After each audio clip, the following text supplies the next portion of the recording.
Bom, ainda não está gravando. Agora sim. Vamos lá, pessoal, da estética. Vocês viram que na nossa primeira aula, a gente começou falando do primeiro dos grupos de moléculas que formam as nossas células. Falamos de carboidratos. E vimos que o carboidrato ele tem uma função muito importante na estrutura do nosso tício, do espaço entre as células. Por que carboidrato era importante na estrutura do nosso intertício? É porque o carboidrato ele é a origem dessas estruturas aqui, ó, do ácido hialurônico, da condroitina sulfato e do queratan sulfato, que são moléculas presentes no intertício, especialmente na nossa pele, na nossa cartilagem, no nosso tecido conjuntivo, que são moléculas que são estruturantes, né? Fazem parte da estrutura do nosso intertício. Então, vimos que carboidratos, os açúcares, né? De novo, a gente viu que ó, a açúcar que forma o ar, por exemplo, são moléculas de glicose modificadas. Uma glicose que tem uma amina, se transforma em glicosamina, e uma glicose ácida, né, que vira ácido glicurônico. Essas glicoses modificadas formam tanto o ácido hialurônico como a condroitina sulfato, como o queratan sulfato, que são estruturas do intertício, do espaço entre as células. Eles fizeram um trabalhinho, né, que era para postar hoje lá na apostila, falando justamente das estruturas do ácido hialurônico e do sulfato de condroitina.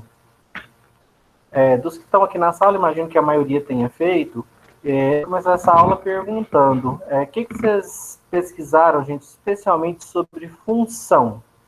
Função de ácido hialurônico. Para que essa molécula leva o nosso corpo, na estrutura da nossa pele?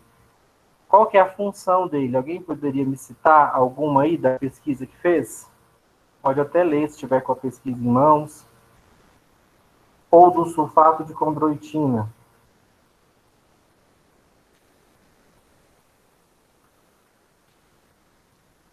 Puderem abrir os áudios também, para a gente conversando. A Beatriz falando de auxiliar na hidratação. Aumentar a plasticidade dos tecidos. Isso, a plasticidade, né? A intertício, vocês viram que é o espaço entre as células. Então, é onde as células estão apoiadas.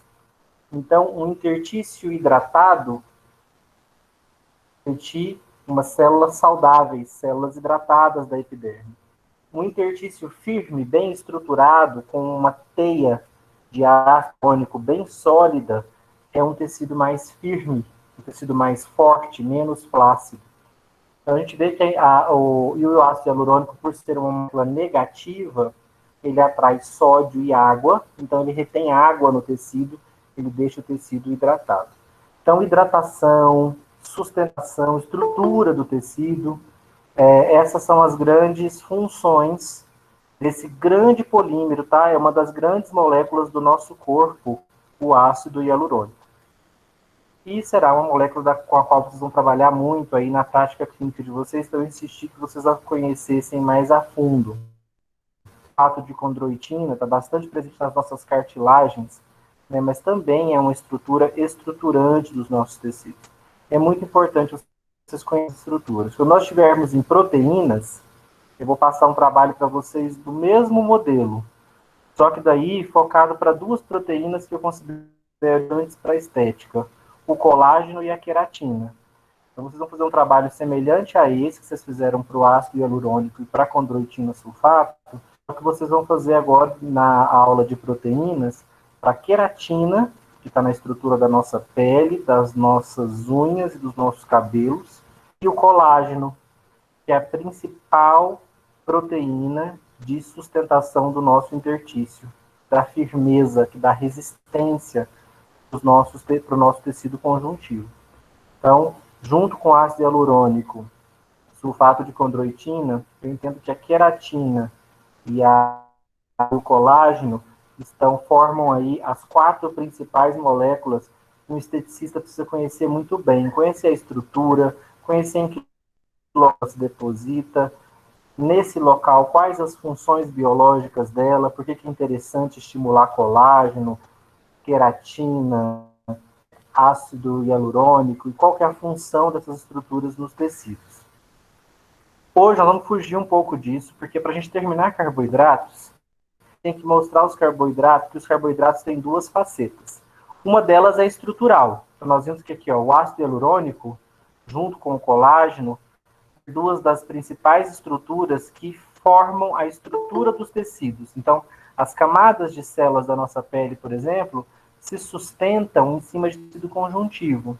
E esse tecido conjuntivo é um tecido fibroso. Tem fibras colágeno, que são proteínas, e tem ácido hialurônico, que são fibras de carboidratos, né? Entendida a função dos carboidratos na estrutura dos nossos tecidos, nós vamos agora também estudar a função dos carboidratos na geração de energia. Tentem acompanhar o meu raciocínio, porque é a molécula de glicose, a boa e velha glicose que vocês já conhecem, é o que nós já desenhamos aqui, que é um açúcar cíclico, com 6 carbonos, 6 oxigênios e 12 hidrogênios. Essa é a famosa molécula de glicose, C6H12. Assim como ela dá origem à glicosamina e aos carboidratos estruturais, a glicose também vai ser a principal fonte de energia do nosso corpo. Então, eu estou conseguindo falar com vocês agora, minha voz aqui, me comunicar com vocês. E se vocês aí estão agora acordados, atentos, ouvindo o que eu estou falando, gente, que cada célula do corpo de vocês está usando um carboidrato para produzir energia. Qual carboidrato? Glicose. Onde que essa glicose veio? Dos alimentos. Então, ela vem dos alimentos e vai para as nossas células para gerar energia. Então, os carboidratos são a fonte primária de energia do nosso corpo. E tem a ver com estética? Tem. Porque carboidratos em excesso vão gerar acúmulo de gorduras no nosso corpo. Como assim acúmulo de gordura? Porque o corpo é capaz de converter o excesso de carboidrato, de açúcares, em gorduras e armazenar essa gordura. Hoje, por enquanto, nós não vamos falar de excesso. Hoje nós vamos falar especificamente de carboidratos produzindo energia. Você que está com a internet ruim aí, tenta sair e voltar outra vez. Se continuar ruim, é a sua conexão. Aí é melhor você deixar para assistir a aula gravada, porque não dá para assistir cortando, Duda. Se continuar travando, é melhor assistir a aula gravada. Bom, então vamos lá. A glicose, quando ela entra na nossa célula, ela tem vários destinos. Um dos destinos da glicose é fazer parte daqueles carboidratos estruturais, é fazer parte da matriz extracelular, compondo, por exemplo, o ácido hialurônico, o sulfato de condroitina, o dermatansulfato, enfim. Eu posso usar a glicose, eu modifico essa glicose, e essa glicose modificada vai gerar carboidratos estruturais da matriz. Qual que é o outro destino da glicose? Se ela estiver em excesso, vai ser armazenada na forma de glicogênio. Ela é armazenada dentro das células. Inclusive, ela pode ser convertida em gordura também. Mas o destino mais comum da glicose do nosso corpo é ser oxidada. Oxidada pela via das pentoses fosfato ou pela via hidrólise. Ah, professor, o que é isso? Glicose ser oxidada. Ser quebrada, gente. Quebrada na presença de oxigênio, de energia. Então, a glicose pode ser quebrada e essa quebra leva à produção de energia. Eu posso quebrar glicose para produzir energia por duas vias diferentes. Eu posso armazenar glicose para eu consumir quando eu estiver desnutrido. E eu posso usar a glicose para produzir estruturas da minha matriz extracelular, como os proteoglicanos e o ácido hialurônico, o dermatansulfato, sulfato de condroitina, né? Os glicosaminoglicanos. Então, esses são os destinos da glicose dentro da célula. Uma vez que a glicose entra na sua célula, esse é o destino dela. Mas vamos falar a coleta da glicose. Deixa eu aceitar aqui a coleta que entrou agora.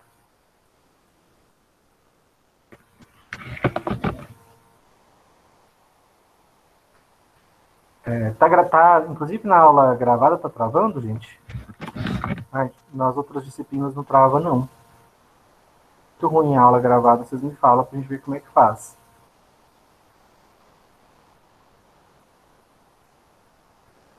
Deixa eu voltar aqui. Querem que repita alguma coisa desse começo que eu falei, dos destinos da glicose?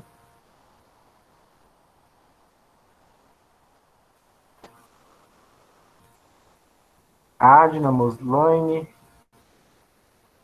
Juanes Paula, vocês querem que repita alguma coisa? Se quiser, abre o áudio, tá, gente? E já me fala, professor, repete isso, repete aquilo. Não, eu não fico olhando muito isso aqui não, tá? Porque vocês viram que eu fico lá nos slides. Então, quando vocês precisarem tirar uma dúvida, abre o áudio e já me chama. Mais fácil. Vamos lá. Comecei a aula falando com vocês, então, que os carboidratos não são apenas usados para gerar estruturas da matriz extracelular, né, do espaço entre as células. A grande carboidratos no nosso corpo é a produção de energia.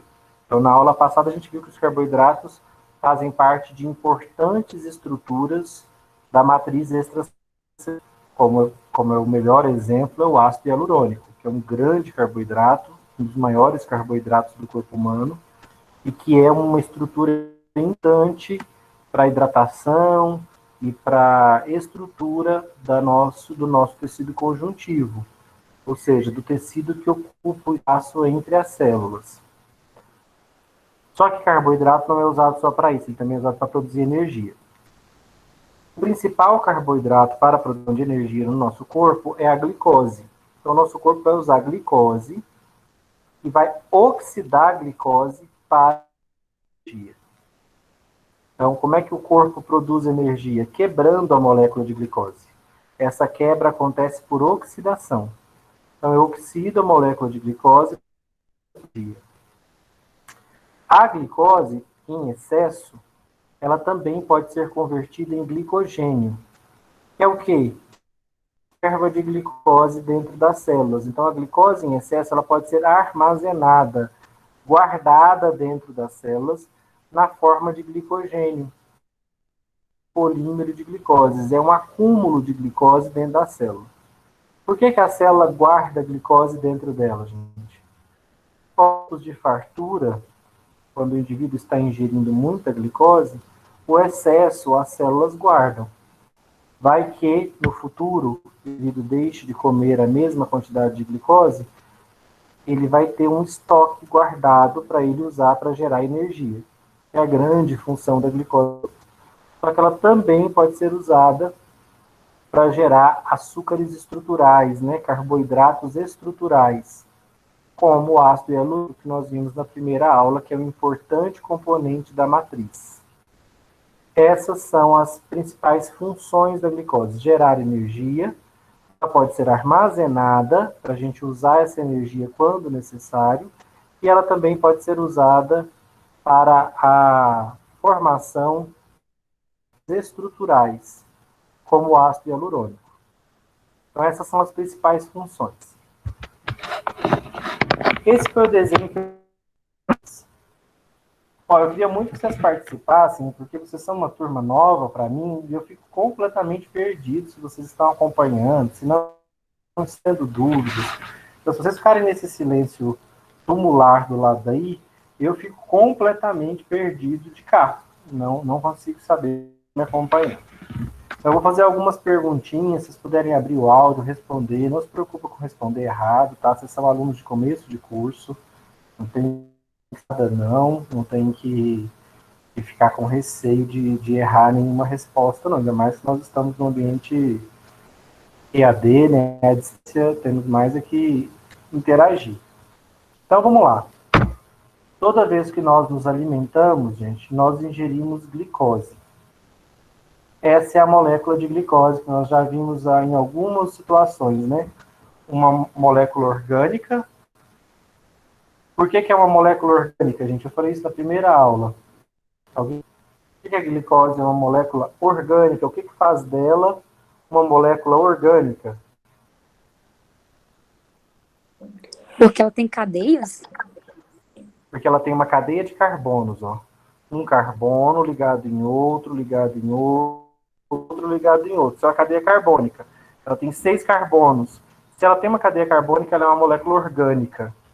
A glicose é uma molécula orgânica. Ingerimos glicose quando nos alimentamos.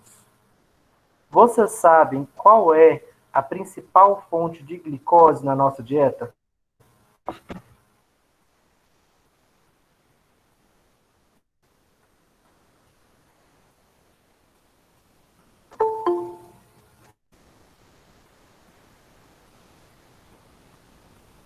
Sabem, gente, qual a principal fonte de glicose na nossa dieta? Não.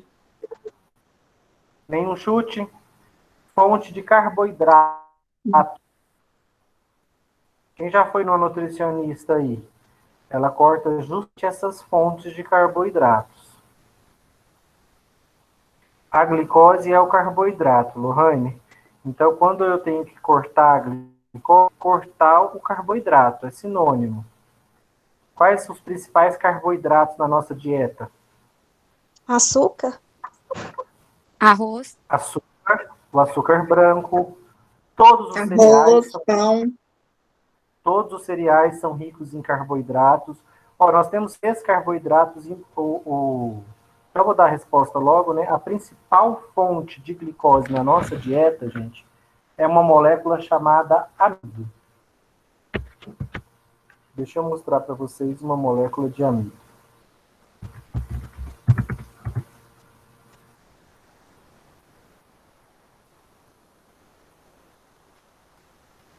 Gente, essa é uma molécula de amido.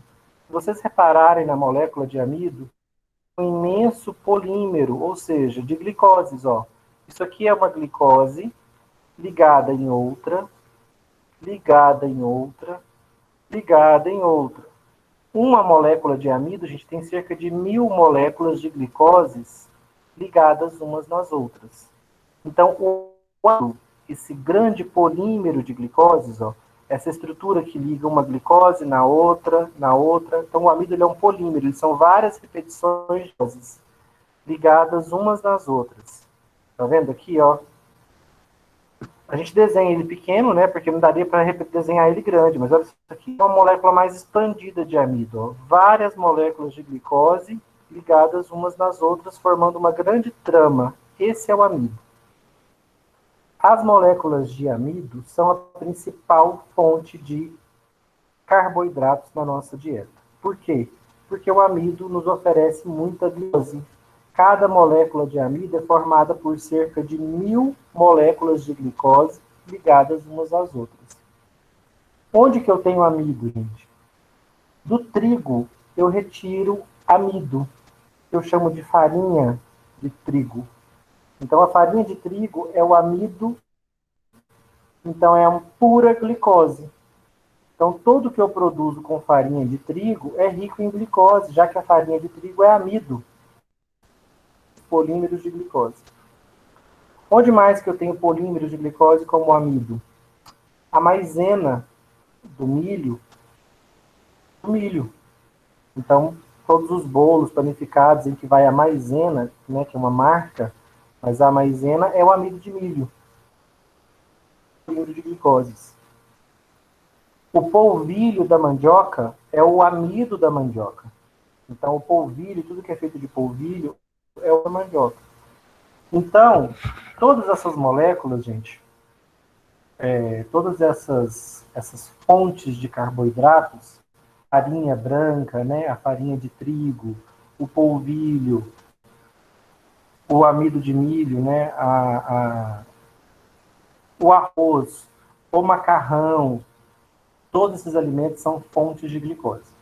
Então, nós comemos esses alimentos, o nosso processo digestivo acontece, e quando chega no nosso intestino, especificamente no intestino fino, toda essa glicose que nós ingerimos é absorvida.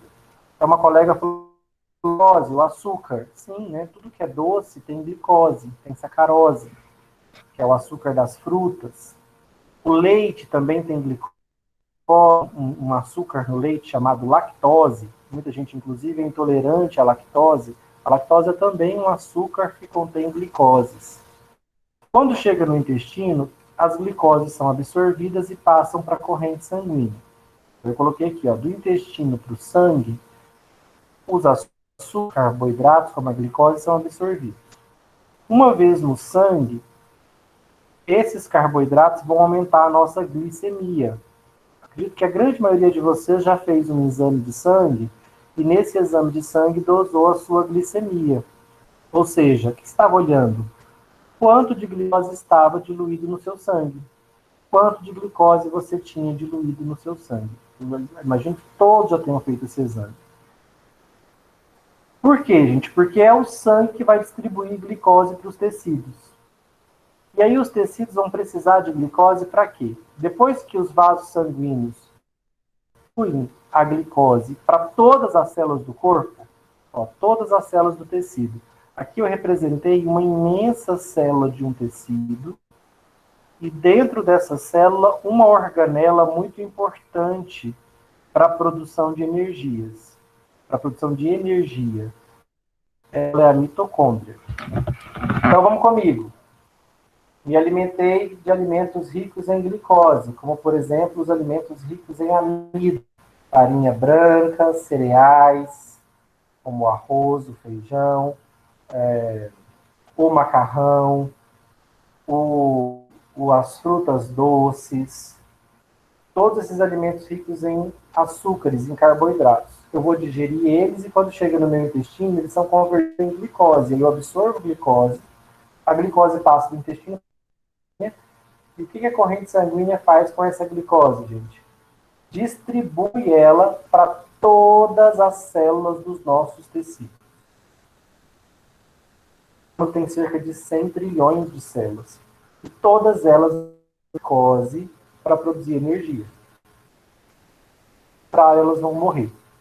A produção de energia dentro dos tecidos é fundamental para que o metabolismo continue atuando, continue funcionando. Nós não geramos calor, gente? Nós não somos seres que geram calor? Por que temos calor? Porque nós estamos produzindo energia dentro do nosso corpo. E essa energia está sendo produzida à custa de glicose. O combustível que alimenta as nossas células é essa molécula aqui, a glicose. Nesse momento que nós estamos falando, todas as minhas células e todas as células de você estão consumindo glicose para gerar ATP, energia. E essa energia está sendo consumida pelo seu metabolismo. Por isso estamos vivos, estamos gerando calor. Se eu paro de dar glicose para a célula, gente, se eu paro de me alimentar, consequentemente eu não vou ter glicose sendo absorvida. Consequentemente, os níveis de glicose no sangue vão diminuir. Logo, vai faltar glicose para os tecidos. Se faltar glicose para os tecidos, gente, as células vão padecer de qual problema? O que vai faltar para elas?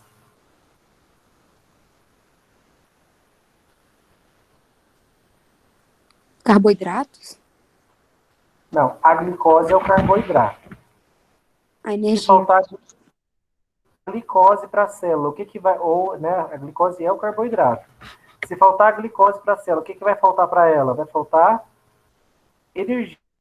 E sem energia, gente, as nossas células não conseguem manter o metabolismo. Elas acabam morrendo e o indivíduo como um todo vai morrer. Por esse motivo, que enquanto a gente está na barriga da mãe da gente, a gente está sugando glicose da nossa mãe por meio da placenta. Então, a nossa mãe se alimenta, o sangue dela fica repleto de glicose, ela absorve essa glicose, vai para o sangue dela, e pela placenta a gente tira essa glicose do sangue para a gente conseguir se desenvolver e ficar vivo dentro do útero, né, durante a gestação. Quando nós nascemos, a gente começa a se alimentar com alimentos ricos em glicose. É o leite materno, que tem lactose, um açúcar. Por que nós vamos usar? Por que nós precisamos disso? Porque nós vamos precisar dessa glicose para começar a produzir energia. Nós não retiramos glicose da nossa mãe, porque após o nascimento a gente não faz mais isso. Depois de nascido, gente, nós vamos nos alimentar o resto da vida. Vezes por dia. Qual é o motivo da gente estar constantemente sentindo fome e precisando se alimentar de tempos em tempos? Porque nós temos uma população de trilhões de células consumindo glicose para gerar energia para se manterem vivas. A quantidade de glicose consumida é grande por essa população tão grande de células, nós não podemos nos dar o luxo de ficar muito tempo sem comer. O nosso corpo já dá vários sinais de que a gente precisa comer, porque a gente precisa de um novo aporte de glicose para vir para o sangue para ser distribuída para os tecidos. Conseguiram me acompanhar nessa primeira parte, gente?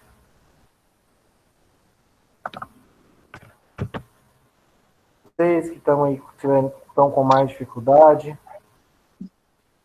Diga, Keila. Não, eu consegui acompanhar o que eu ia falar. A glicose, tem uma colega perguntando ali, mas ela não é acumulada só quando... Então, como é que funciona, gente, a acumulação ou não de glicose? A Keila aí, até agora, a Keila tem um gasto X de energia. Então, ela tem dia uma quantidade X de glicose. Agora, vamos comparar a Keila com uma atleta olímpica, uma nadadora. E de manhã, ela 10 quilômetros. À tarde, ela faz um treino pesado de academia. À noite, ela faz uma aeróbico. É uma atleta olímpica. Gente, vocês acham que essa moça, atleta olímpica, ela pode ter o mesmo aporte de glicose que a Keila por dia? Ela precisa comer mais ou menos? Tem que comer mais, né? Muito mais, né, gente? Por quê? Porque o metabolismo dela está muito ativo. Ela é uma atleta de alto rendimento. Para ela conseguir fazer atividade física com essa intensidade, ela precisa produzir muita energia. As células dela têm que produzir muita energia para os músculos dela conseguirem nadar num dia. Acho que a Keila não nadou 10 quilômetros a vida dela inteira. Nadou, Keila? Nossa, certamente que não. Não, a menina que nadou amanhã, você imagina a quantidade de energia que ela precisa para sustentar o metabolismo muscular dela. Então, é claro que ela vai demandar uma quantidade maior de glicose. Então, o aporte de glicose por indivíduo depende de quanta energia ele gera. Se ele começar a aportar menos do que ele está gerando energia, ele emagrece, porque o corpo começa a consumir as reservas para produzir energia. Então, se você faz carboidrato e aumentar o gasto de energia, o indivíduo emagrece. É o que todo nutricionista faz. Quando você chega lá se queixando de que está gordo e que precisa emagrecer, a primeira providência que a nutricionista vai fazer é reduzir o aporte de glicose, ou seja, quanto carboidrato você está comendo. Ela começa a cortar tudo que é maravilhoso, né? Que são alimentos ricos em carboidratos, os pães, o carrão, os doces. Ela vai cortando as fontes de carboidrato. E ela vai colocando com o personal trainer para você aumentar a sua atividade física, ou seja, aumentar o gasto de energia. Se eu começar a gastar mais e comer de menos, o meu corpo vai consumir as reservas. As reservas, gente, são a massa gorda, nosso tecido gordo. Quando a gente consome as reservas, a gente emagrece. O oposto acontece quando eu aporto muito, vou ingerir muita glicose, ela vai ser distribuída para os meus tecidos, sou sedentário, meu gasto de energia é baixíssimo por dia, não faço nenhum tipo de atividade física, mas eu como bastante. Essa glicose nesse indivíduo, gente, vai faltar ou vai sobrar? Vai sobrar. Sedentário vai sobrar. Então, para quem perguntou aí se a glicose é acumulada, ela é acumulada nesse indivíduo, que aporta mais do que consome. Então, a questão não é a quantidade de glicose. Sabe? Quem come muito, engorda. Não. Quem come muito, engorda se gastar muito. Mas a menina aí que eu dei o exemplo, a atleta olímpica, ela come muito. Ela tem uma ingestão alta de glicose por dia. Mas o consumo energético dela diário é altíssimo. Então, está equilibrado, ela não ganha peso. Então, se eu aporto, eu sou sedentário, não gasto energia, o meu aporte de glicose tem que ser bem limitado. Eu tenho que fazer uma dieta rigorosa se eu não quiser engordar, porque não estou gastando energia, eu também não posso consumir glicose em excesso, porque se eu consumo ela mais do que eu estou gastando, o nosso corpo converte ela em gordura no tecido adiposo, e a gente vai ganhando cada vez mais massa gorda, né, que é a gordura localizada. Para vocês, gente, que quando a glicose entra na célula, ela é quebrada em dois ambientes. Por hora, eu só quero que vocês se preocupem com isso. Ela começa a ser quebrada no citoplasma. Ó, tá vendo que ela penetra a membrana das células e entra dentro das células do nosso corpo. Quais? Todas. As células da pele, as células do sangue, os neurônios, as células do fígado, intestinos, todas as células precisam de glicose para produzir energia. Só que essa produção se dá em duas etapas, pessoal. Primeiro, a glicose é parcialmente quebrada no citoplasma das células. Depois de quebrada no citoplasma, ela é transportada, um fragmento da glicose é transportado para dentro da mitocôndria. E é aqui dentro que a quebra da glicose vai se completar. É aqui dentro que a glicose vai ser completamente quebrada. Tá certo? Esse processo de quebra da glicose é o que nós vamos estudar hoje. Que vocês reparem ó, que quando a molécula de glicose está dentro da célula, ela é de cara quebrada em duas moléculas de piruvato. Então, de cara, a quebra da glicose gera 2 piruvatos. Reparem ó, que a glicose é uma molécula cíclica, com 6 carbonos. Ó, 1, 2, 3, 4, 5, 6. Se eu abri-la, se eu quebrá-la no meio, ela vai me dar origem a 2 piruvatos. Olha quantos carbonos tem no piruvato. 1, 2, 3. Ele tem 3 carbonos e 3 oxigênios. Seus piruvatos são 6 carbonos, 6 oxigênios. É o que tem na molécula de glicose. Então, o que é o piruvato? Quando eu quebro a molécula de glicose e gero dentos. Essa quebra já me gera energia. Já me gera 2 ATPs de energia. No fato, eu até vou pedir para vocês pesquisarem a estrutura dela na atividade de hoje. O ATP é a molécula onde nós guardamos energia. Energia que veio de onde, gente? Da glicose. Então, quando eu quebro glicose, eu libero energia. A primeira quebra é quebrar a glicose em piruvatos. Isso vai me liberar 2 ATPs. E depois, os 2 piruvatos são quebrados em 2 moléculas de acetil. Reparem o seguinte, ó.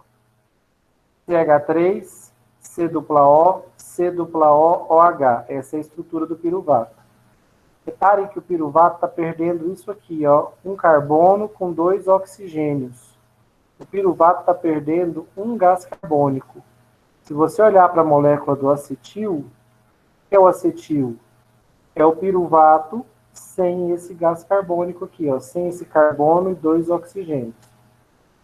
O gás carbônico sai e resta o acetil. Eu estou falando só para vocês entenderem, quando ela entra numa célula, ela sofre uma quebra até se transformar em moléculas de acetil, que é essa estrutura aqui, ó. Então, célula glicose. Mas de cara, no citoplasma, ela já é transformada em acetil. Esse processo a gente é chamado de glicólise e ele acontece no citoplasma. Então, a glicólise é um processo citoplasmático, tá? A glicose é um processo que acontece no citoplasma.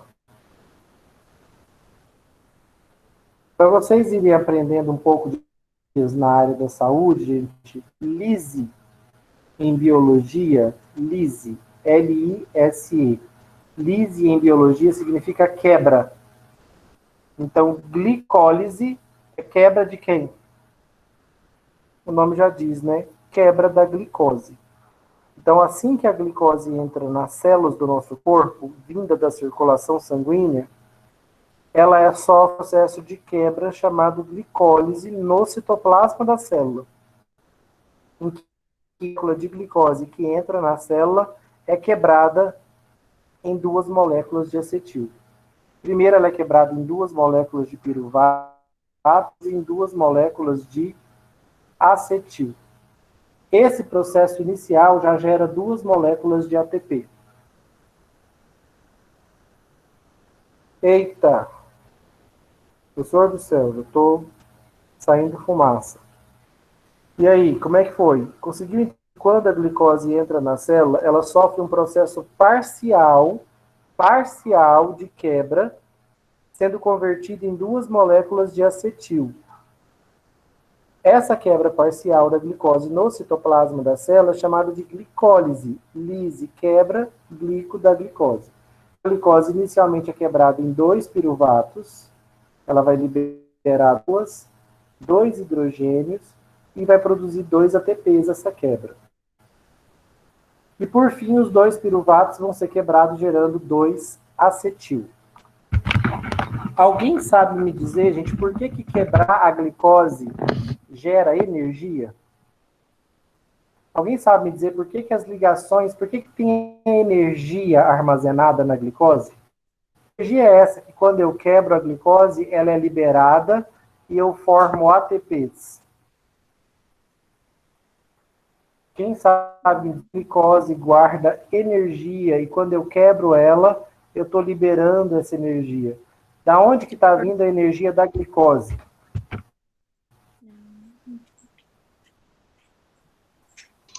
Do açúcar? Não, só responder a Tânia aqui. Quando a glicose entra na célula, ela é quebrada. A primeira estrutura que é gerada, que está vendo que a glicose é uma molécula cíclica, ela é uma molécula fechada, ela forma um anel. A primeira coisa que acontece quando ela entra na célula, esse anel é partido. E aí ela é dividida em 2 pedaços. Os 2 pedaços de glicose formados, quando eu parto o anel em 2, eu batizo de piruvatos. Então, o que são os piruvatos? É uma molécula de glicose que foi partida. Ela era uma molécula cíclica e ela foi quebrada ao meio, gerando 2 fragmentos de 3 carbonos. Repare que a glicose tem 6 carbonos. Se eu quebro ela ao meio, eu gero 2 fragmentos de 3 carbonos. Exatamente o que é o piruvato. 1, 2, 3 carbonos. São 2 pedaços da molécula de glicose. Eu batizo como piruvatos.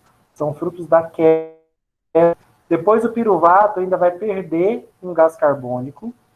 E esse gás carbônico que o piruvato perde, transforma ele num acetil, uma molécula menor ainda. Esse processo completo a gente chama de glicólise. É a quebra da molécula de glicose em 2 piruvatos. O piruvato depois ainda vai perder um gás carbônico e virar acetil. Libera energia. Eu estava perguntando para vocês, por que a glicose dentro das nossas células libera energia que permite produzir ATPs? O que tem que a glicose tem energia nela, gente? Da onde que vem essa energia da glicose? Vocês vão ter que voltar lá para o ensino médio.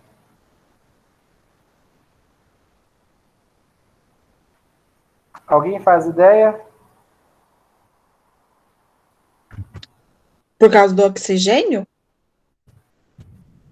Não, é por causa de como ela é formada. Um processo que vocês conhecem muito bem. Vocês estudam, talvez um dos processos que literalmente a vida inteira, é esse processo aqui, ó, fotossíntese. Quem se lembra da fotossíntese?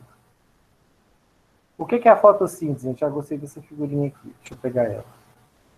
Proteínas e carboidratos que vêm do alimento, professor?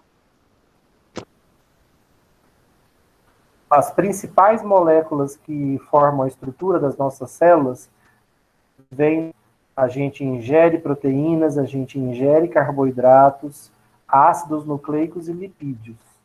E aí a nossa digestão processa esses nutrientes e a gente absorve tudo no intestino e joga na corrente sanguínea. O sangue distribui para todo o corpo. E aí ele vai distribuir gorduras que o nosso organismo precisa, as proteínas, os ácidos nucleicos, DNA e RNA, né? E os carboidratos. Dentre os carboidratos, o mais importante é a glicose. Gente, um processo que vocês esqueceram, mas que vocês estudaram muito em vida, é esse daqui, ó. As plantas são capazes de fazer algo muito espetacular. Elas conseguem pegar água do solo, H2O, elas captam gás carbônico, que é um poluente atmosférico, um gás estufa. Então, o que as plantas fazem? Elas captam o gás carbônico da atmosfera e juntam ele com moléculas de água. Ao fazer isso, elas produzem C6H6. Que molécula é essa, gente? Com 6 carbonos, 12 hidrogênios e 6 oxigênios. Glicose. O processo de fotossíntese, gente, gera glicose. Então, o que as plantas fazem? Os autótrofos, né?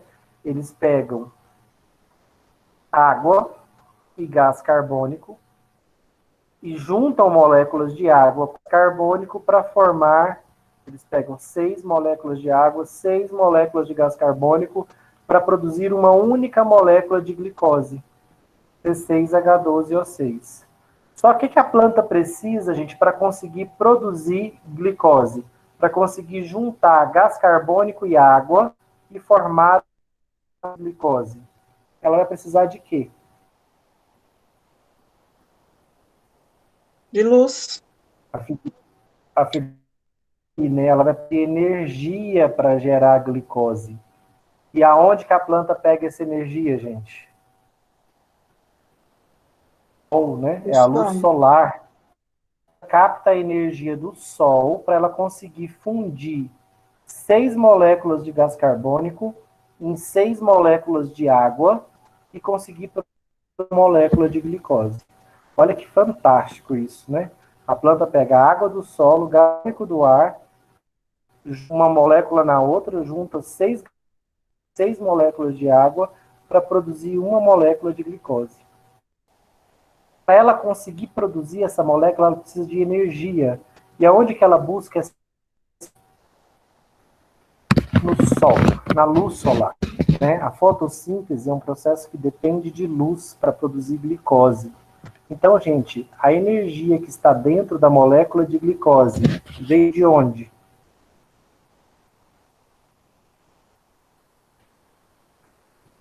Essa energia que nós estamos quebrando a molécula de glicose, de onde que veio essa energia, gente, para formar a molécula de glicose? Do sol, da luz solar? Da luz. Vocês conseguem imaginar o quão maravilhoso é isso? Vocês conseguem entender agora, gente, que dentro de cada célula do nosso corpo para formar ATP veio da molécula de glicose. Só que a energia que foi usada para formar, nós estamos liberando dentro das nossas células, é a energia de onde? Do sol. Talvez vocês já tenham visto falar que se apagar, a vida se extingue na Terra. Por que a vida se extingue? Se o sol se apagar, as plantas não vão conseguir pegar gás carbônico e água e formar uma molécula altamente energética que é a glicose, que vai faltar a luz solar. Com isso, as plantas vão morrer. Em seguida, morrem todos os animais que dependem de glicose para produzir energia dentro das suas células.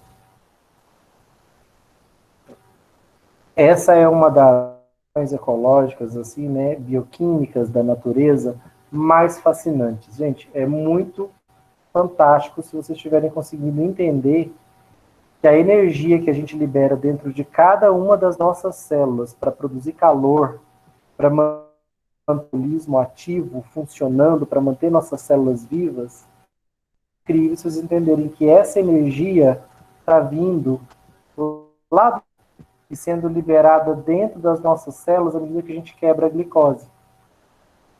Foi produzida à custa de energia solar. Energia solar que permitiu formar a molécula de glicose. A molécula de glicose nada mais é que moléculas de água ligadas em moléculas de gás carbônico. À custa de energia solar. Quando ela entra na minha célula e eu quebro ela, eu vou virar o processo do avesso. O processo de respiração celular, em que eu quebro completamente a glicose, eu gero, gente, energia, água e gás carbônico. Ô, professor, Oi. igual uma pessoa com vitamina D baixa, né, vem do sol, né, que diminui muito a energia, fica fraca a pessoa, né, quando tá com a vitamina D baixa. Tem a ver com essa glicose, essa quebra? Não tem a ver com a quebra da glicose e a produção de energia. Mas os baixos níveis de vitamina... Pode até ter, né? Porque, na verdade, exatamente quais são as funções da vitamina D nos músculos. Mas a gente já sabe que a deficiência de vitamina D nada a uma fraqueza, a uma fadiga muscular. Então, talvez a vitamina D esteja envolvida nesse processo de geração de energia. Sim, porque a falta de energia na gente, essa falta, essa fadiga, esse cansaço muscular. Mas nós podemos afirmar isso? Não. Não podemos. Porque a gente não sabe exatamente qual é o papel biológico da vitamina D. Só tem um papel dela até hoje confirmado. A vitamina D é importante para a absorção de cálcio. Esse é o único papel biológico dela que está confirmado, sedimentado. Mas ela, cientificamente, certamente tem muitas outras funções biológicas que a gente ainda não entende. Como, por exemplo, o efeito dela sobre os músculos. Tá? Então, talvez ela esteja interferindo nesse processo, talvez esteja. A gente não sabe.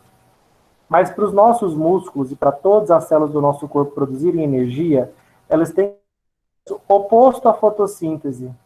Na fotossíntese eu peguei 6 moléculas de água, 6 moléculas de gás carbônico, usei energia do glicose. Nas minhas células eu faço o oposto, eu pego glicose e quebro para gerar energia de novo, que agora eu vou converter em ATPs, água e gás carbônico. Esse é o processo que eu vou fazer para gerar energia dentro das minhas células. E repare, esse processo acontece em 2 etapas. A primeira é uma quebra parcial da glicose no citoplasma. Como é que eu chamo essa quebra parcial? Glicólise. Isso vai gerar acetis, que é essa estrutura aqui. Fragmentos da molécula de glicose. Esses acetis é que vão dar entrada nessa organela que tem em todas as células do nosso corpo, essa organela chamada mitocôndria. O acetil, que é esse fragmento da glicose, quando ele entra na mitocôndria, ele sofre uma quebra completa, gerando ATPs. O balanço final de ATPs para cada molécula de glicose quebrada são 32 ATPs. Cada molécula de glicose que a gente quebra completamente, 6 águas e 6 gás carbônico, nos gera 32 ATPs. Energia para sustentar o nosso metabolismo celular. Energia que nós arrancamos da molécula de glicose. Que nós quebramos ela inteirinha. E essa energia que a gente está liberando dentro das nossas células, que veio da molécula de glicose, é a energia do sol. Nós estamos reutilizando dentro da nossa célula para manter o nosso metabolismo estável. Foi, gente, até aí? Ficar mais punk.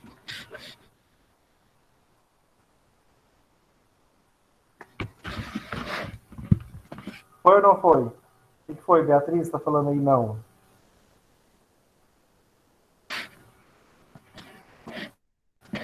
Posso seguir?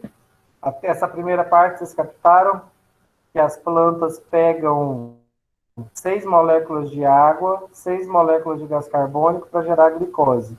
E aí, para elas conseguirem fazer isso, elas precisam de energia do sol. Então, elas depositam do sol na molécula de glicose para conseguir formá-la, para fundir 6 gás carbônico com 6 moléculas de água e gerar glicose. Quando nós usamos de plantas que produzem glicose, como trigo, como arroz, como feijão, como a mandioca, como as frutas doces, como nós nos alimentamos dessa molécula da glicose, ela é distribuída para as nossas células, sofre uma quebra inicial no citoplasma, chamada glicólise, gerando acetis.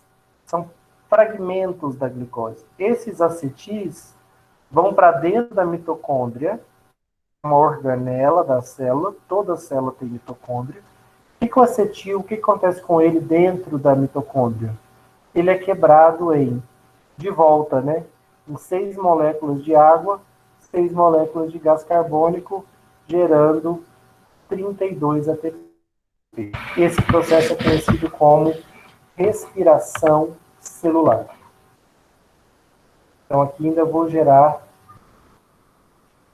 balanço final, tá, gente? Eu tenho que descontar que eu produzo 2 águas aqui e 2 gás carbônico aqui. Então, no final, na quebra absoluta, contando a parte do citoplasma e a parte da mitocôndria, eu vou gerar 32 ATPs de energia, vou formar a glicose de volta em 6 águas e 6 gás carbônico. Que é o que a planta lá atrás captou, né? Ela captou 6 gás carbônico e 6 águas, usou a energia do sol para produzir glicose. Nas nossas células, a gente faz o processo oposto. Quebra a glicose em energia, água e gás carbônico. Nas nossas células, esse processo é chamado de respiração celular.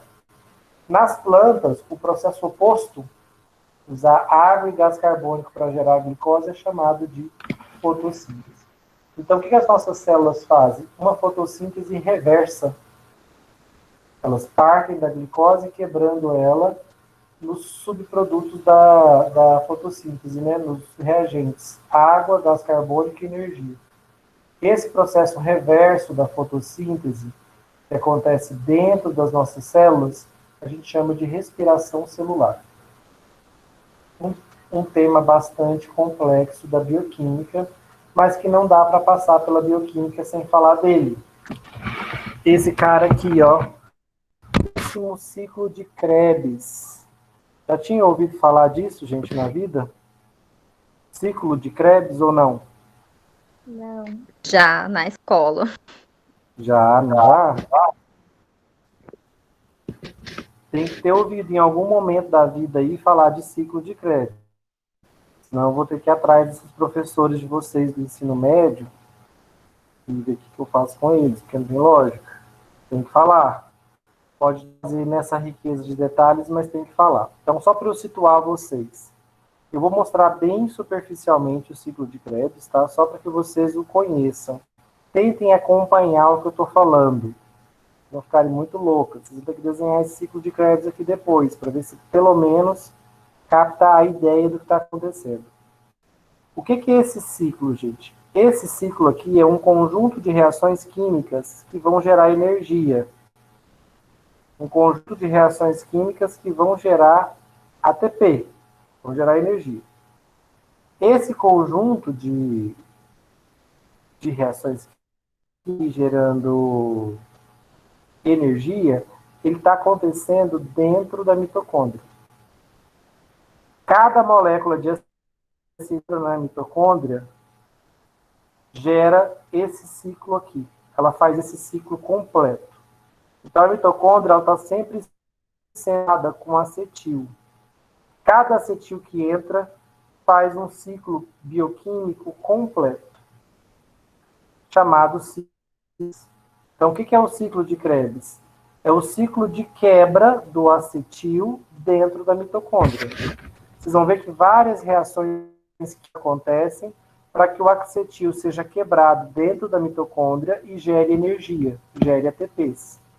A geração de energia está acontecendo aqui, graças à quebra do acetil dentro da mitocôndria. Então, é esse ciclo que nós estamos vendo aqui. Vocês repararam que eu desenhei o acetil junto com essa palavra aqui, ó, CoA. Quem sabe o que é esse CoA, gente? Já ouviu falar disso? O que significa acetil? Alguém se lembra?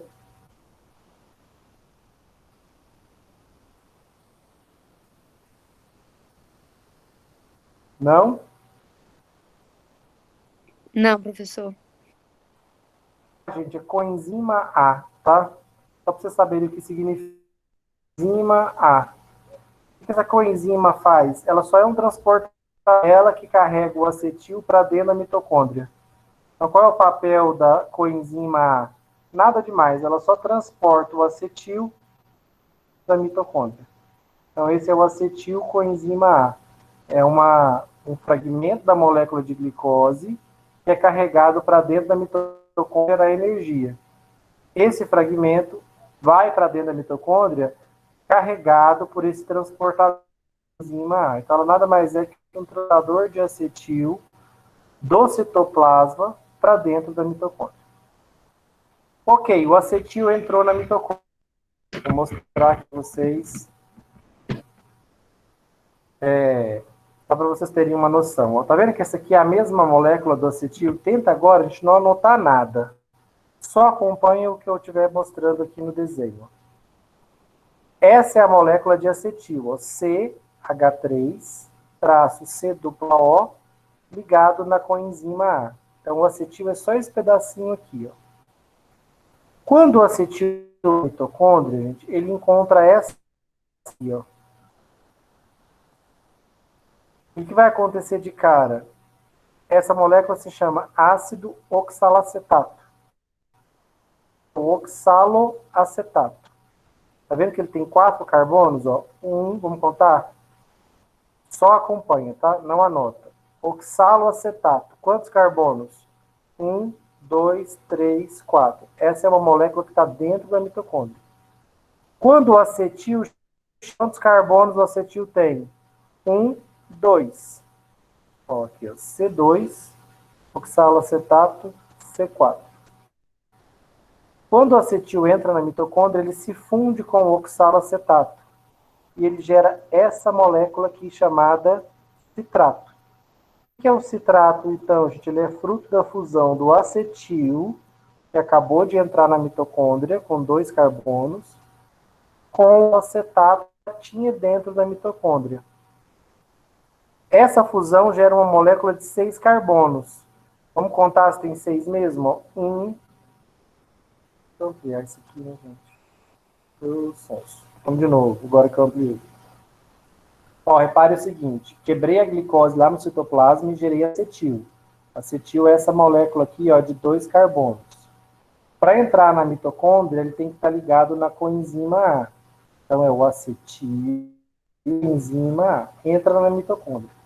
O acetil, que tem 2 carbonos, assim que ele entra na mitocôndria, ele perde a coenzima A e ele se funde uma molécula aqui de 4 carbonos chamada oxaloacetato.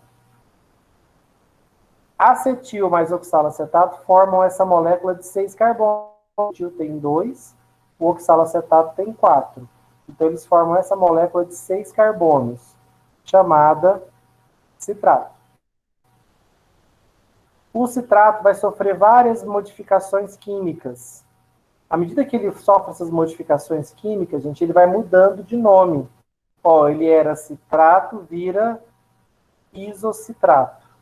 O isocitrato perde um carbono e vira alfa-cetoglutarato. Não se preocupe com esses nomes. Não precisa decorar nada disso. O alfa-cetoglutarato vira succinilcoenzima A. Succinilcoenzima A vira succinato. Ó, já perdeu mais um gás carbônico aqui, já tem só 4 carbonos. Fumarato vira fumarato, e o fumarato é convertido em malato. A última etapa dessa reação é o malato virando oxaloacetato. Olha que louco, gente. Lembra que o oxaloacetato foi a molécula que se ligou no acetil, no citrato? E aí todas essas conversões químicas acontecem na mitocôndria, liberando gás carbônico e energia.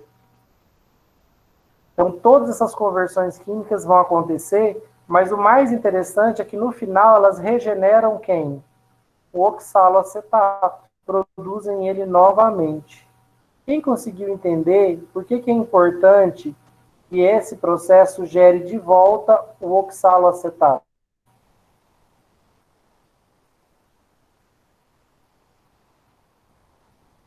Alguém conseguiu entender por que é importante que isso aqui seja um ciclo?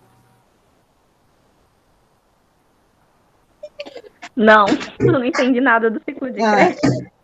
Eu Eu entendi tô que aí querendo chorar aqui. quando o acetil vai entrar novamente na mitocôndria, ele precisa do acetato. Oxalato. Isso? Oxaloacetato. Não preocupa com os nomes não. O que quero que vocês entendam da ideia do que ele é um ciclo. Reparou que toda vez que cada molécula de glicose que entrar na nossa célula, qual vai ser o destino dela? Gente, ela vai ser quebrada em quê? Me responde, vê se vocês estão entendendo. Em ATP. Quando a molécula de glicose entra na célula, ela é parcialmente quebrada e forma qual molécula? Acetil. Acetil. 2-acetil. O acetil se liga na coenzima A. A enzima A carrega o acetil para onde?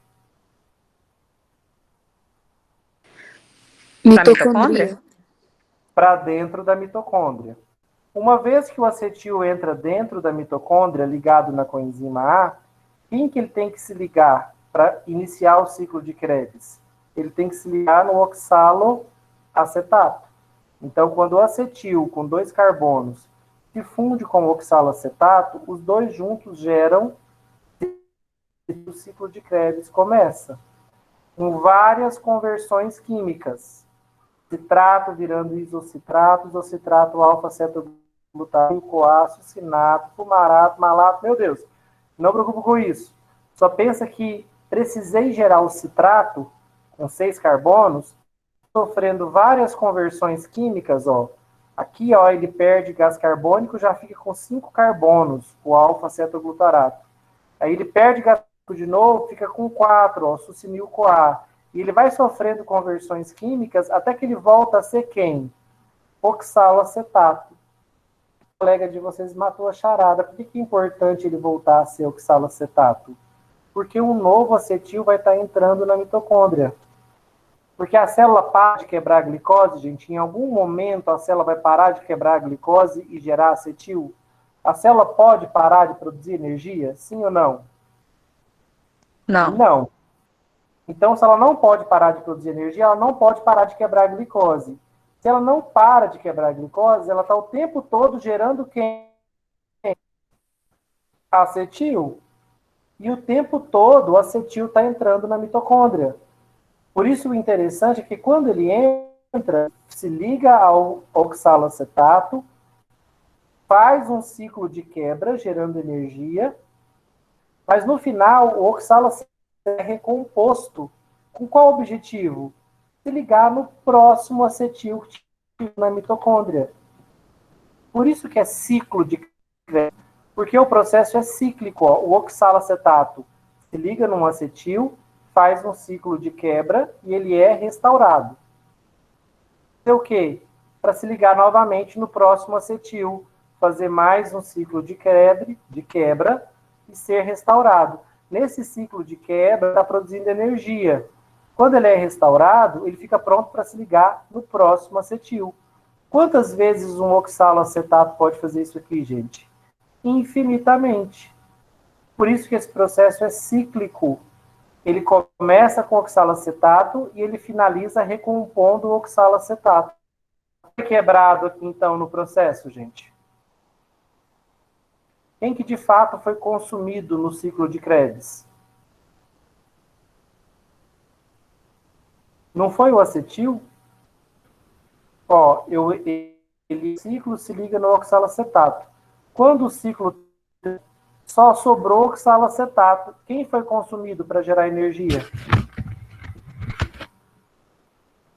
O acetil. Vou continuar quebrando glicoses o resto da minha vida para continuar produzindo acetil, para alimentar a minha mitocôndria com acetil.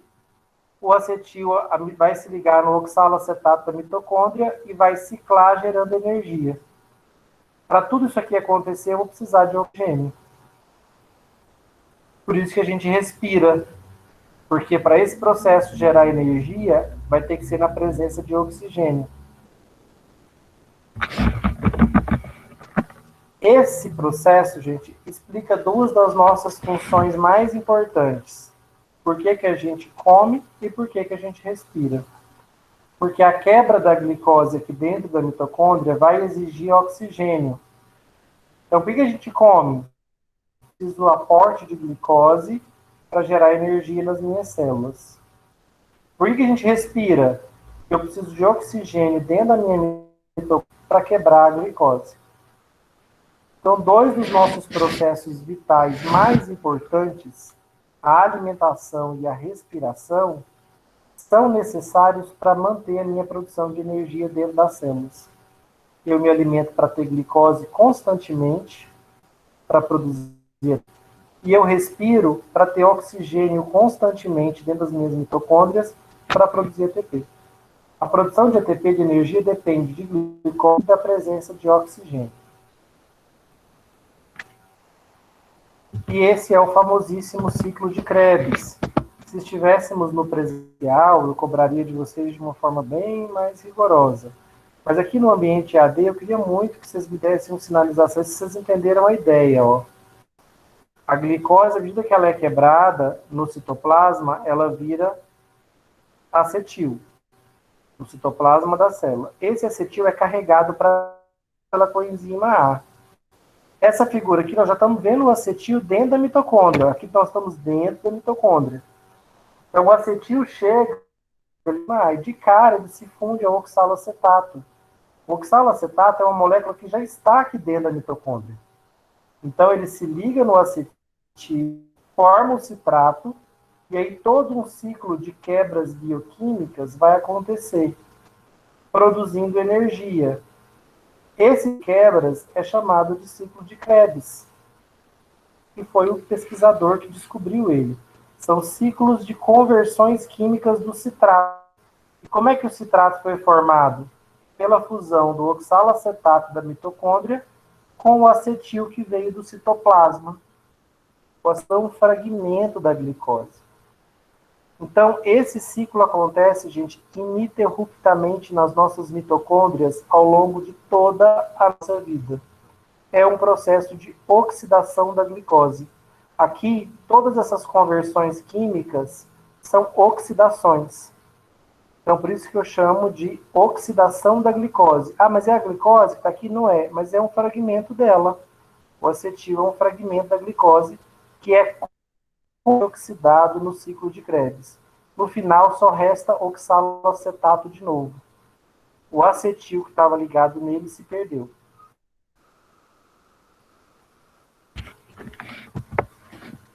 E aí, como estamos?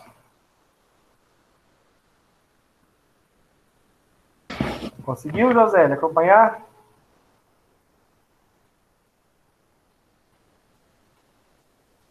Estamos tentando, professor, mas é muito difícil. Vai filmando aí que vai dar certo. Ó, vou mostrar uma coisinha que vai cair um pouquinho mais na área de vocês agora. Esse processo de oxidação da glicose dentro da mitocôndria é um processo que gera energia, só que ele tem um lado negativo. Ele gera esses caras aqui, ó. Radicais livres, já ouviram falar deles? Por quê? O processo de oxidação da glicose envolve oxigênio. E se o oxigênio ganhar elétrons, ele pode virar um superóxido. E um superóxido, se reagir com hidrogênios, pode virar peróxido de hidrogênio, a famosa oxigenada. E pode se degradar em hidroxilas. Essas três moléculas aqui, gente, a hidroxila, o de hidrogênio, a água oxigenada e o superóxido, são o que a gente chama de espécies reativas de oxigênio. Vou botar o nome aqui, ó.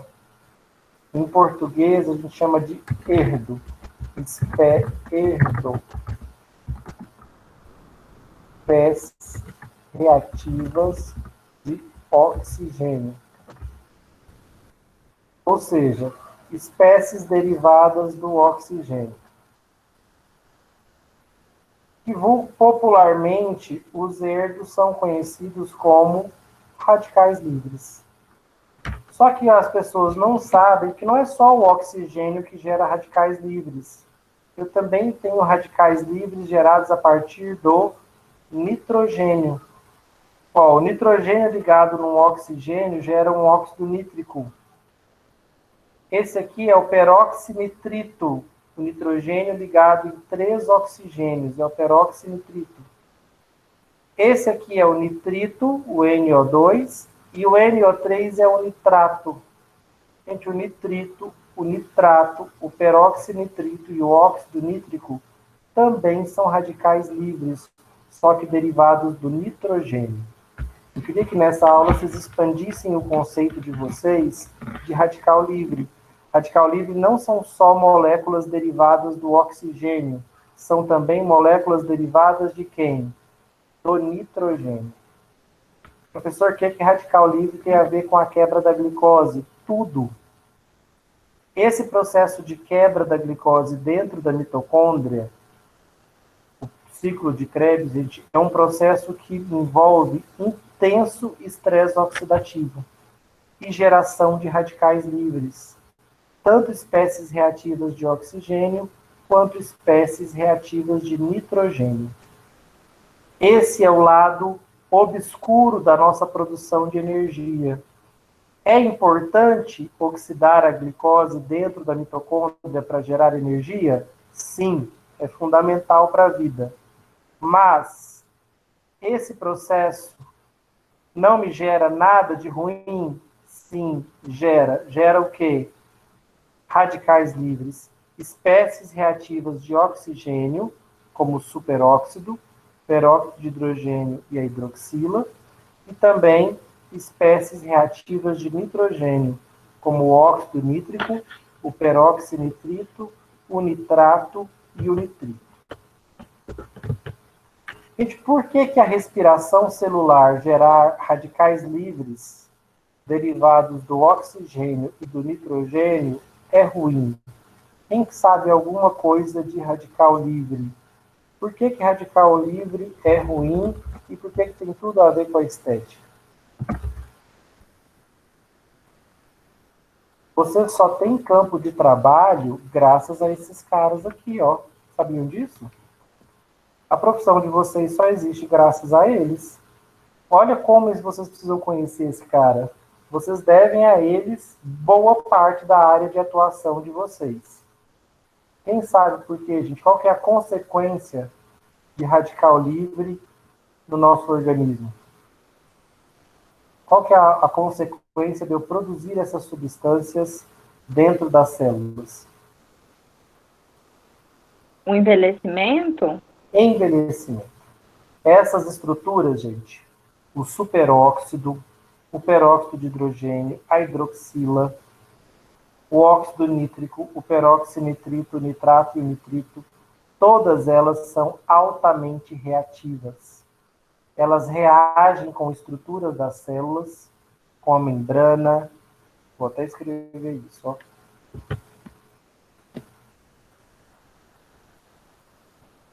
Ó. Esse slide mostra isso, ó. Mostra que as radiações, como por exemplo os raios ultravioleta, quando eles incidem sobre as nossas células, eles geram aqui, ó, radicais livres, espécies reativas de oxigênio e de nitrogênio. Quando a radiação, a luz do sol bate na nossa pele, ela enche a nossa pele de radicais livres. Só que a própria respiração celular já produz radicais livres. Esses radicais livres produzidos dentro da célula, eles vão atacar estruturas celulares, como o núcleo, a membrana, as organelas. E ao fazerem isso, os radicais livres danificam a célula, levando ao envelhecimento celular. Por isso que uma pele que tomou o sol, já devem ter visto isso de perto, talvez em algum parente, trabalhou no sol a vida toda sem proteção, se você analisar a pele dele, você vai ver que ela é uma pele extremamente envelhecida para a idade. Por quê? Porque é uma pele que produziu muito radical livre a vida toda. E esses radicais livres atacaram as estruturas da membrana, atacaram organelas, porque eles são muito reativos. Tá? Então, vamos escrever isso para a gente terminar.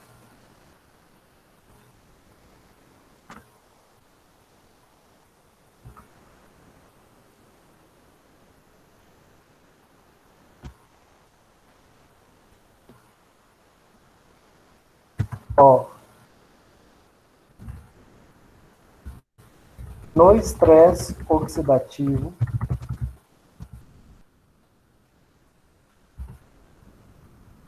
as espécies reativas de oxigênio e nitrogênio geradas pelo metabolismo celular atacam as próprias estruturas da célula. Exemplo de estruturas da célula que são atacadas pelos radicais livres, gente. Membranas, citoesqueleto, núcleo, organelas, podem ser atacadas pelos radicais livres. Então, no estresse oxidativo,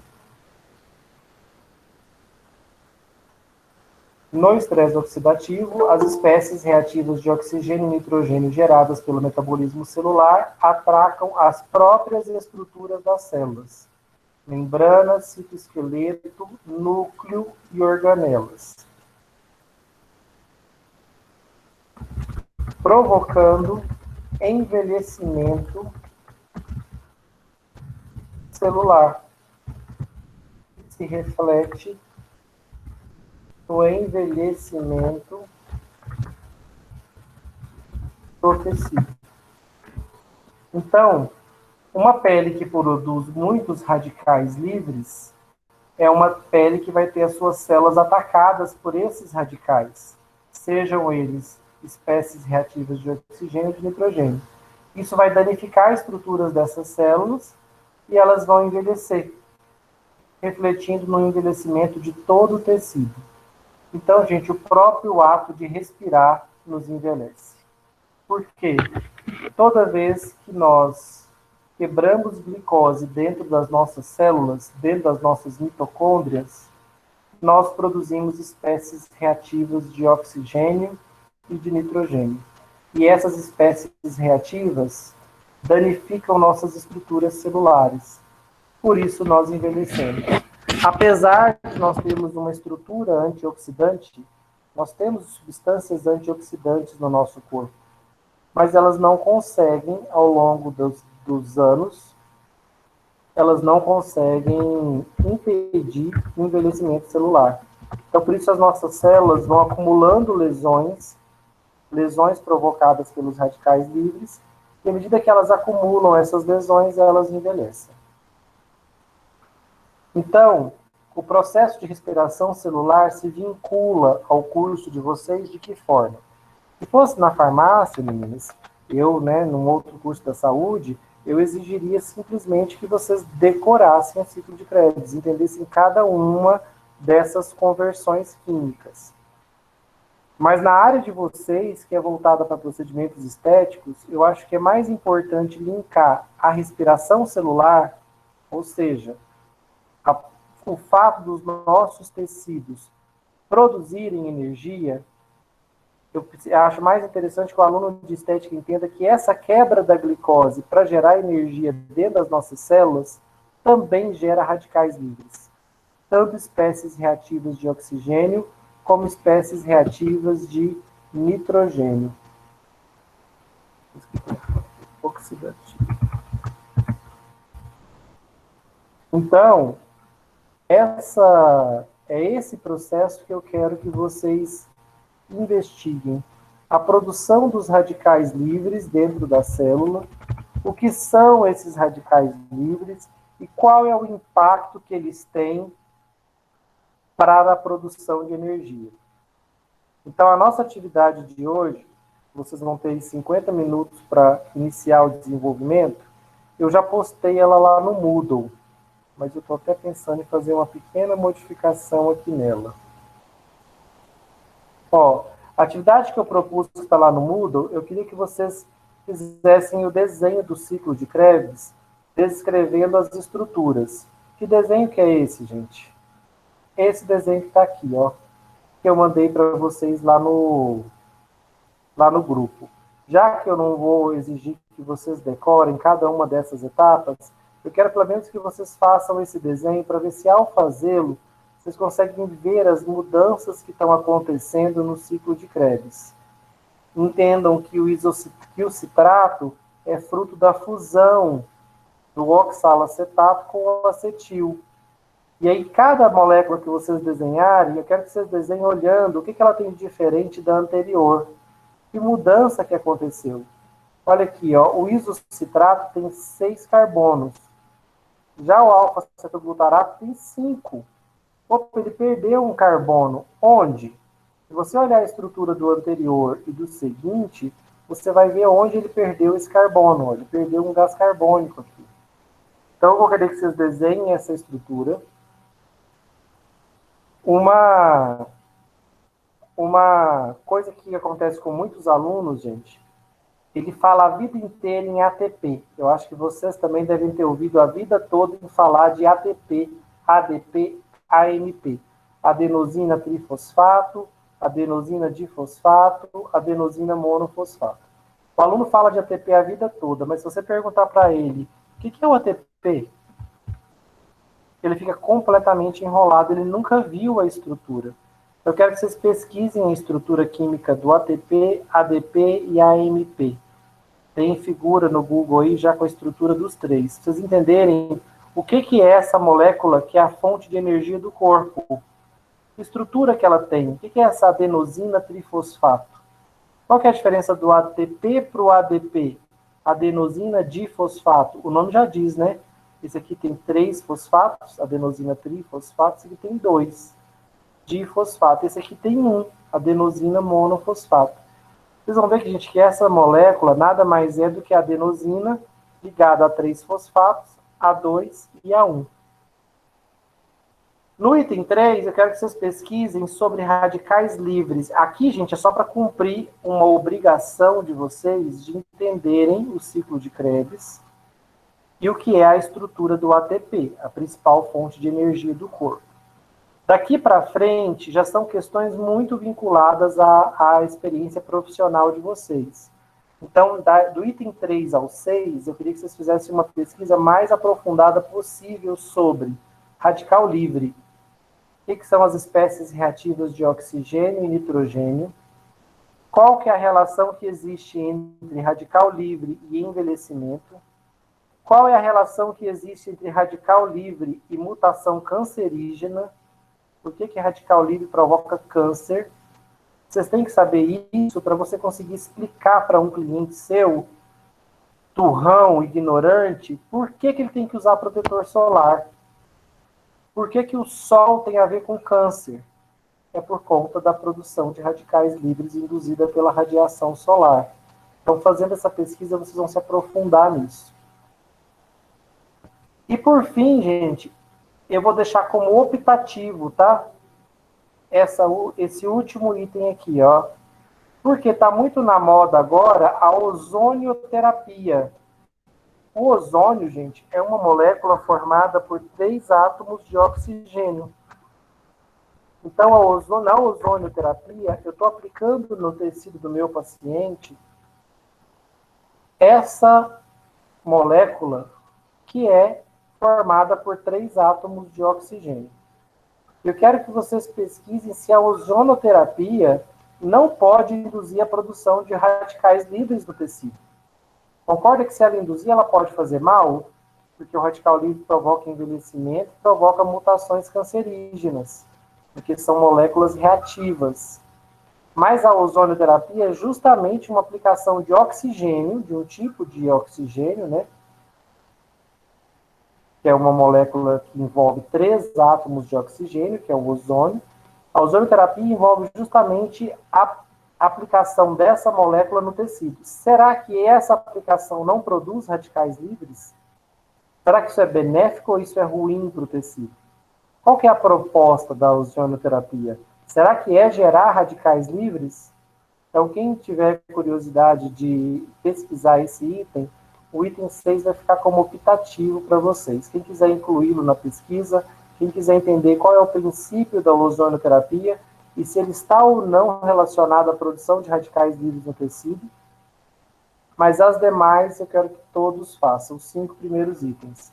Desenhar as estruturas do ciclo de Krebs, igualzinho, reproduzir esse desenho aqui, tá, gente? Só que manuscrito. Reproduzir esse desenho aqui, só que manuscrito. Pegar a estrutura da adenosina trifosfato.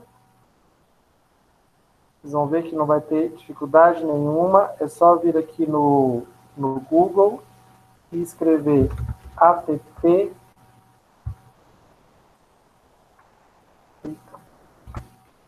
ATP, ADP, AMP.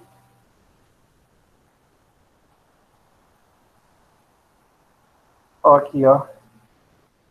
A adenosina trifosfato, adenosina difosfato, adenosina monofosfato. AMP, ADP, ATP. Então, essa aqui é a principal fonte de energia do nosso corpo.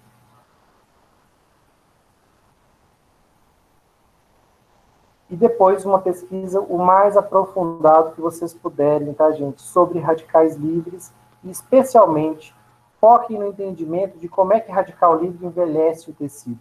Como eu falei para vocês, a base da profissão de vocês, muitas vezes é trabalhar em cima de envelhecimento. Se o ser humano não envelhecesse, se os tecidos humanos não envelhecessem, o esteticista teria muito pouco campo de atuação, se é que a profissão existiria. Então, muito da razão de ser da profissão de vocês é estratégias anti-envelhecimento. Então, não faz sentido um profissional da estética não conhecer as estruturas que promovem o envelhecimento no corpo, que é o estresse oxidativo induzido por radicais livres. Se aprofundem nisso, tá? Eu vou voltar em radicais livres mais para frente, que eu acho que é muito relevante para a área de vocês. Dúvidas, gente, sobre a atividade? O senhor falou que é o desenho da estrutura, né? Só que como Sim. é que a gente vai mandar ele depois? A gente pode mandar o trabalho em PDF, o desenho separado ou o quê? Não, você pode fazer o desenho, aí você fotografa e cola a foto no corpo do seu trabalho, no Word, se você estiver fazendo ele digitado. Se estiver fazendo ele todo manuscrito, depois você fotografa tudo e converte em PDF. Dependendo do seu celular, já tem aplicativo que gera o PDF direto, Isabel. Mas se estiver fazendo tudo digitado, os desenhos, você desenha numa folha, fotografa, copia e cola a foto lá no item. Tá bom, então. Tá bom?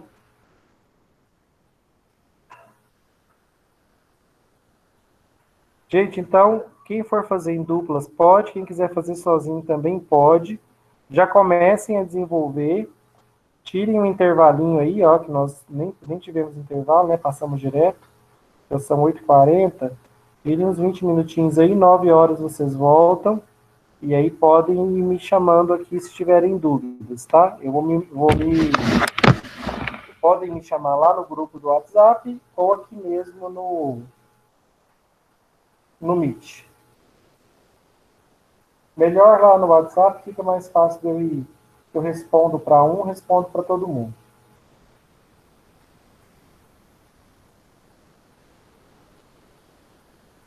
Certinho? Então, estou aguardando as dúvidas de vocês se tiverem. Não deixem para fazer final de semana, não, porque toma o tempo de vocês. Usem esses, nem é 50 minutos mais, né? Use esses 30 minutinhos aí de resto de aula para vocês pelo menos adiantarem.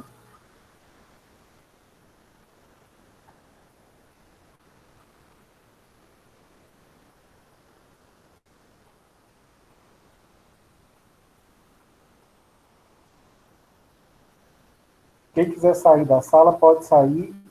E se precisar de alguma coisa, me chama no WhatsApp.